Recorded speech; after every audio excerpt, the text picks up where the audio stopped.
All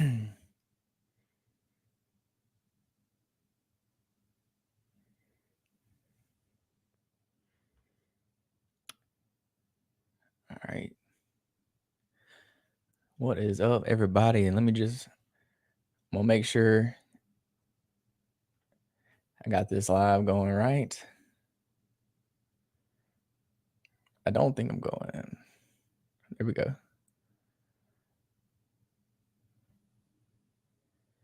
All right. I think I'm live on Instagram. I don't know. I had this messed up last time, but we're going to try it.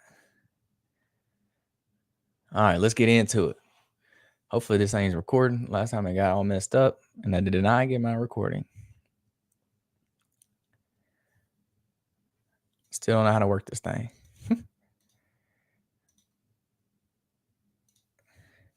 All right. What is up, everybody? Welcome back to another episode of the Fitness Beginner Podcast. So, we're going to update you on myself a little bit first. We are less than 3 weeks away from the big day now. 20 days from the wedding day. So it's getting closer and closer. We're counting down.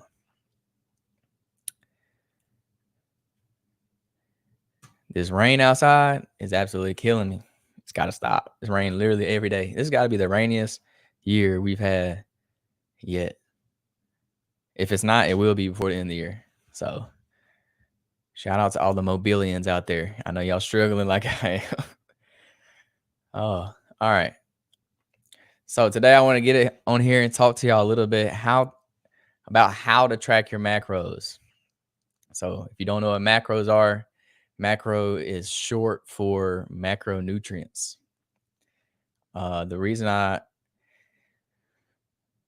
don't like to follow like diets. I don't really believe in a diet. So the way that I kind of go about my own nutrition and the way I would suggest to others how they should go about their nutrition is to use macro counting or count your macros. So it's a little bit more lenient to a nutrition plan because it's kind of some people will refer to it as flexible dieting because you're not necessarily eating only certain foods or like restricting yourself from eating other foods.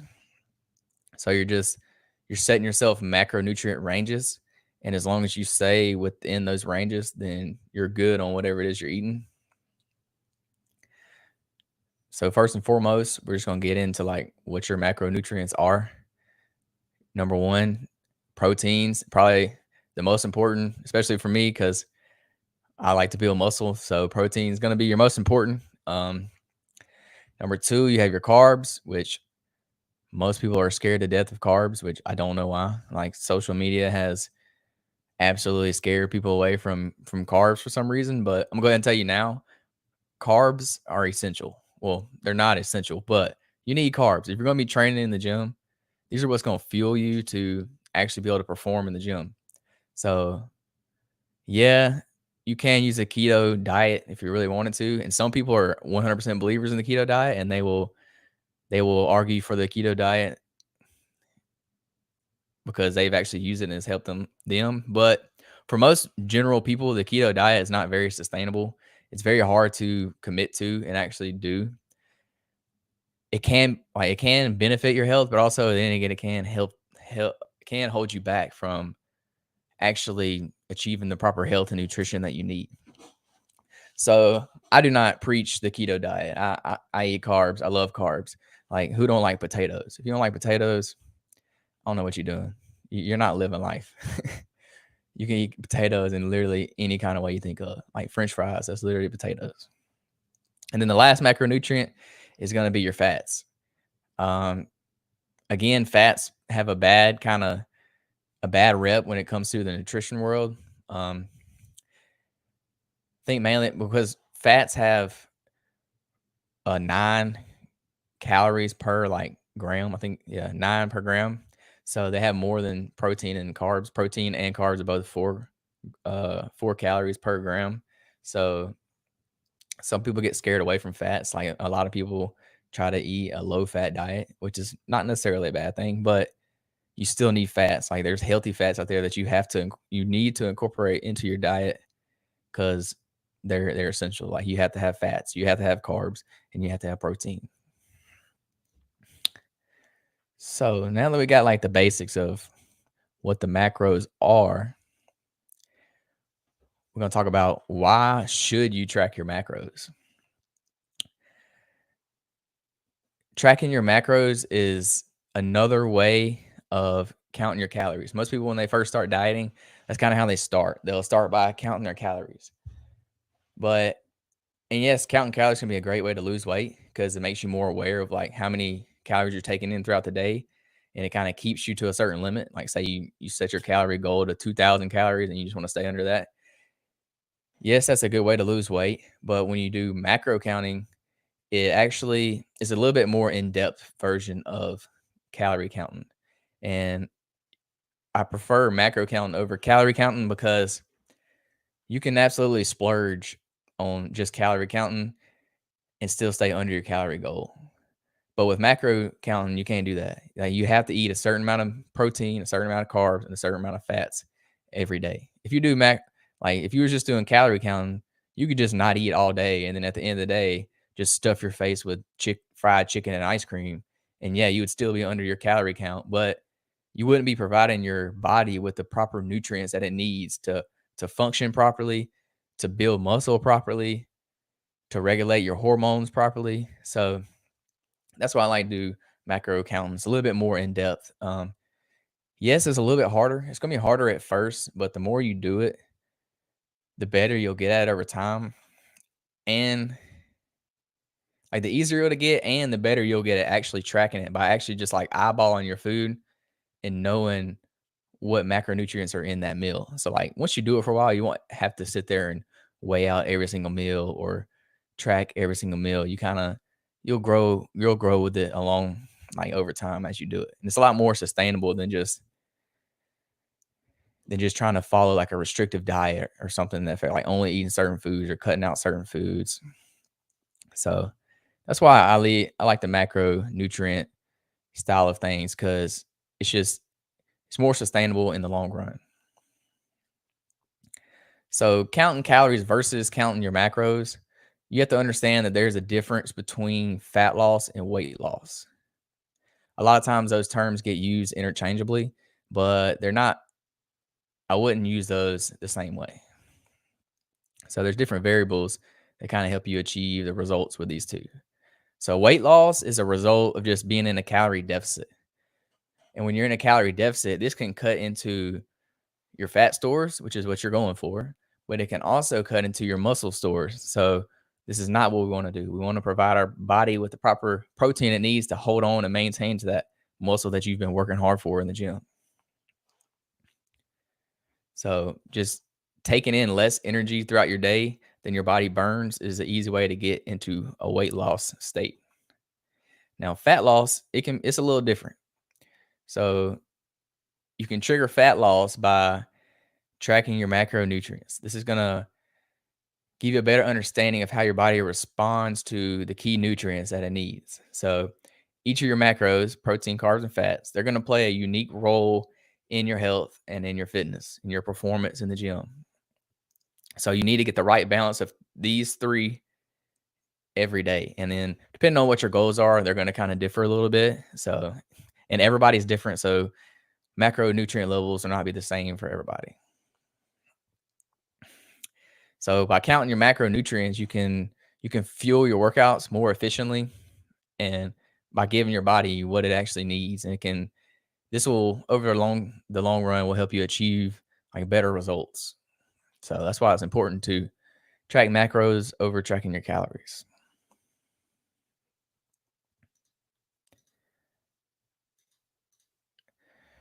So when it comes to tracking your macros, the first step that you want to do is you want to determine your macronutrient needs or levels. So depending on what your goals are, you need to determine what macronutrients you need to fall, like what percentage range you need to fall within with each macronutrient. So like this is where I said it's going to differ a little bit between if your goals are to lose fat, if your goals are to build muscle, or if your goal is just to maintain the weight that you're at now. So you'll have different starting points for each of these.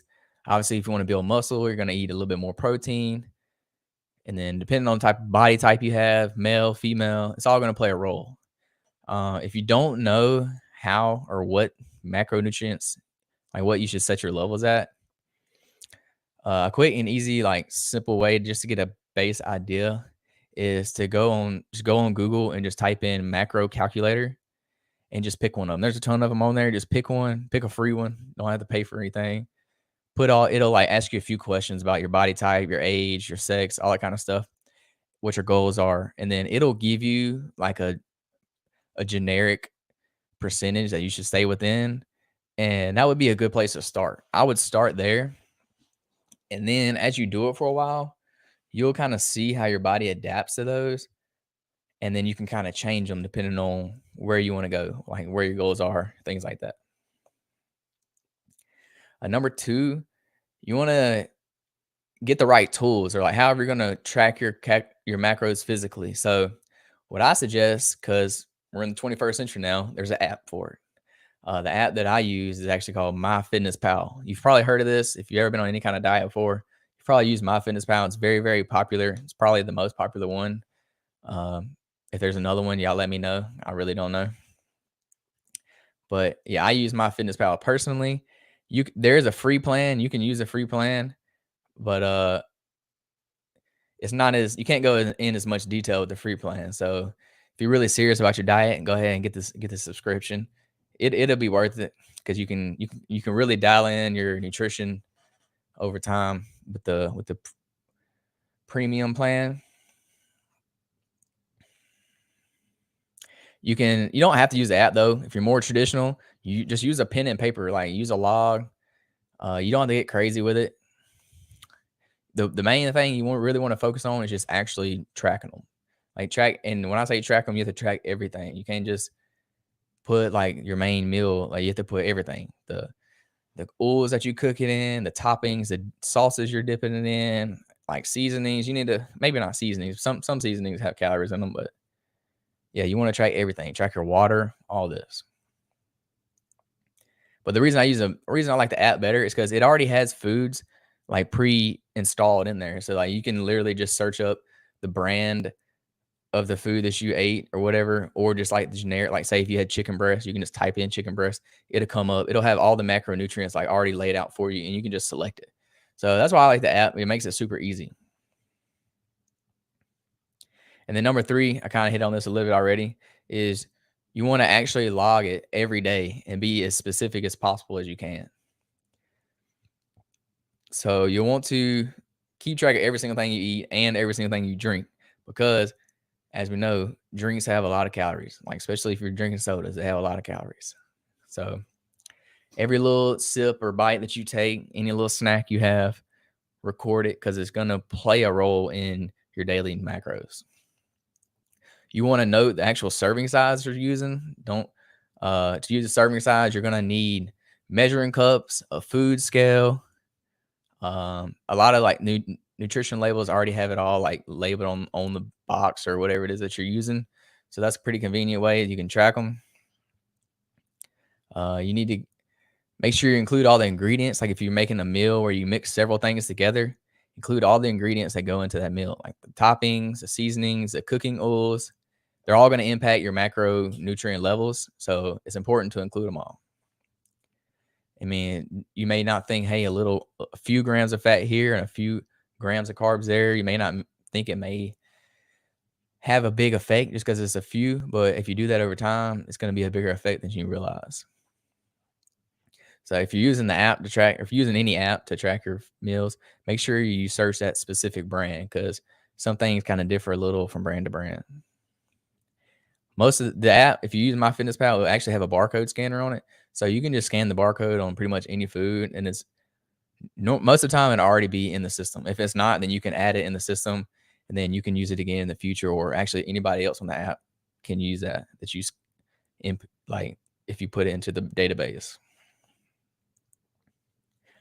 I just want to run through a quick little like example of a few meals, how to like track your macros. So a breakfast, here's an example of a breakfast. You do 2 scrambled eggs cooked with 1 tablespoon or 1 teaspoon of oil, a half a cup of oatmeal using water, and then 2 tablespoons of peanut butter. So proteins, 25 grams, fats, 28 grams, carbs, 34 grams. And if you were just writing it on pen and paper, that's kind of how you'd write it out. Or if you did it on the app, just input each one of those. And most of the time, it'll track the proteins, carbs, and fats for you. Lunch, grilled turkey burger, baked sweet potato fries, side salad, 1 tablespoon of low-fat vinaigrette. So that's kind of how specific you want to get. Once you literally go down to the 1 tablespoon, you want to add that. 22 grams of protein, 16 grams of fats, 45 grams of carbs. And dinner, 4-ounce grilled flat iron steak, 6-ounce steamed brown rice, 4-ounce steamed veggies, proteins, 30 grams, fats, 8 grams, carbs, 57 grams. So that's all it is. Just write it out, input it in your app, however you want to do it. It's kind of a lot of work at first, especially if you're cooking your own meals. A lot of times you have to actually weigh out your food or use measuring cups, things like that. And it can be kind of time consuming, but like I said at the beginning of the podcast, if you start doing it, you'll get better over time. And if you eat a lot of the same foods, you'll already know like how you can kind of eyeball it and see what the nutrient macros are for each meal. If you're like me, you'll meal prep your meals for lunch or whatever. And so you'll already have the macros laid out and you want to do it again. So it gets easier with time. You get better at eyeballing stuff. And it's worth it in the long run because if your health is really important to you, it's worth it to take the extra little bit of time to weigh out your food. It's not that hard. It's not that big of a deal. You just got to actually do it. So if your health's important, you'll do it. All right. So that's basically how you track your macros. There's not much to it. Some tips on how to track your macros is take a flexible dieting approach to it. Don't be too strict on it. As long as you're staying within your macronutrient levels, you should be good. With the good thing about macros is you can still kind of have those sweets or whatever when you want to. You can, as long as they fit within your macros, it's good. And as long as you're eating it in moderation, don't get crazy with it. Don't go above and beyond when you have a little piece of cake or something. Just know how much you're eating, be aware, and really take in like, okay, I'm having sweets now, but if I have it now, I probably shouldn't have another one later, or I shouldn't go back for a second piece. A better way to do it is instead of thinking about one meal or one food, think about your whole day. Think about like your entire day. So it'll be easier to track your meals because you want to hit your goals for that day, not necessarily just for that one meal. So for example, if you have more protein, say during your lunch, and you don't need as much at dinner, but you didn't eat any fat throughout the day, you want to incorporate some kind of fattier food for your dinner than you did like at lunch. So think about your whole day for your macro goals. You don't have to hit your macros for every single meal, if that makes sense. So say you're gonna go out to happy hour with your friends, but that morning you ate a high protein breakfast with high protein and carb breakfast, and then at lunch you ate high protein and carb lunch. So you haven't really had any fats. So when you get a food like at dinner time, try to find like a more healthy fat alternative to incorporate a few more fats into your meal. So like salmon or avocados, these are kind of healthier fats. Fish has good like healthy fats in it. So that's a good way to like think about it the entire day. You want to think about food instead of thinking about food as healthy and unhealthy. You want to think of it more as, oh, that's a good source of protein, or that's a good source of fat, or that's a good source of carbs. So once you start thinking of food this way, instead of thinking, oh, that's just healthy or unhealthy, it'll help you. Becomes easier to sustain like that balanced lifestyle while you're on the go. So like if you're eating out at a restaurant or something, you can be like, you'll understand more. Hey, this is a good source of protein here, rather than, oh, that's just unhealthy food. You want to be able to still go out and enjoy meals with your friends, go out and have a good time, and you don't want to you're not gonna pull out a food scale when you're at the restaurant. So it's just understand what's considered a good source of protein, carbs, and fats.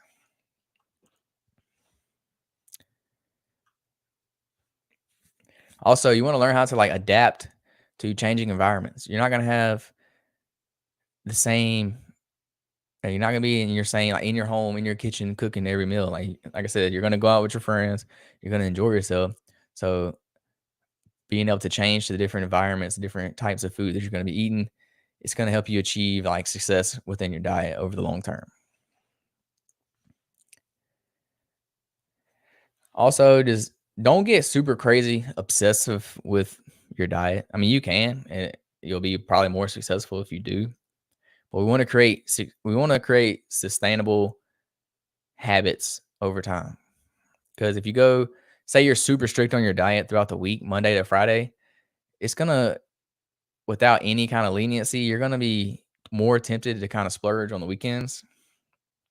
And you don't want to do that because then you're just gonna set yourself back to where you started at to begin with. So you got to find that balance. You always hear people say balance, but you really need to create some kind of balance. The best part about macro dieting is it does offer some wiggle room. Like this is going to help you decide how to like when to incorporate those daily like little cheat meals or little splurges. Like I like to splurge on the weekends. I do. I'll just be honest. But I'm able to splurge on the weekend and still see results because I am a lot more strict during the week. So I meal prep my foods during the week. I stay strict on my diet during the week that because I know on the weekend I'm gonna want to have that something sweet or I'm gonna want to or we're gonna go out to dinner somewhere and have something that's not as healthy. So that's the good thing about macro dieting is you can kind of play around with it and fit in those meals, those not so healthy meals when you want to.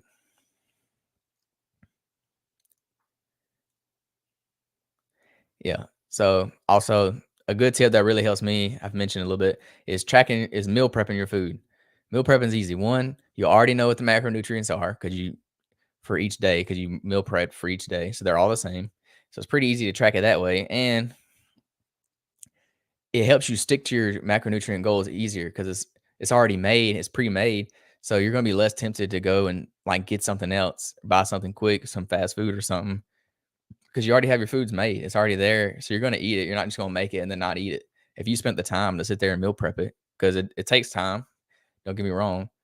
But if you take that time, you're not going to like, oh, I'm not going to eat that. I'm going to go get some McDonald's or something. So it helps you stick to your diet better. And it's easier to track your macros because you're doing all the same meals at once. I know it can get kind of old eating the same meals, but that's why I swap it up a little bit every week. You can kind of incorporate foods in there that you enjoy more. Swap it up each week. If you like to do the same thing, hey, by all means, eat the same meals. I think that's all I got for y'all. That was just a few little tips and tricks how to track your meals, why you should track your meals, a little bit difference between calorie tracking and macro tracking. Um, you can still see results with counting your calories. It's a good way to get started, especially if you're a newbie to the whole fitness thing or nutrients thing. I mean, nutrition thing. But if you really want to get down to it, if you really want to see the best results, if you want to see results quicker and faster, start tracking your macros. It's going to help you a little bit more than just simply tracking your calories. But what I always suggest is do something that you can actually do, something that's actually sustainable that you will stick to over time. If you can't do macro tracking, like if you're not going to stick to that, then don't do it. Do something else that's easier for you or something that you prefer. If you just prefer calorie counting, by all means, do it. So yeah, that's all I got. I hope y'all have an amazing day. It's Sunday. I enjoy my Sundays, hanging out at the house, getting some work done. You know, got the house to myself. It's just me and old Grover, man. If you don't know Grover, he's our little dog that we just got. So he's in the he's terrified right now because it was raining and he hates the rain. So he's in there scared right now. I don't know what he's doing. But yeah, thanks for hanging out with me today. I enjoyed it. Y'all have a blessed day. Peace, love, protein. We out.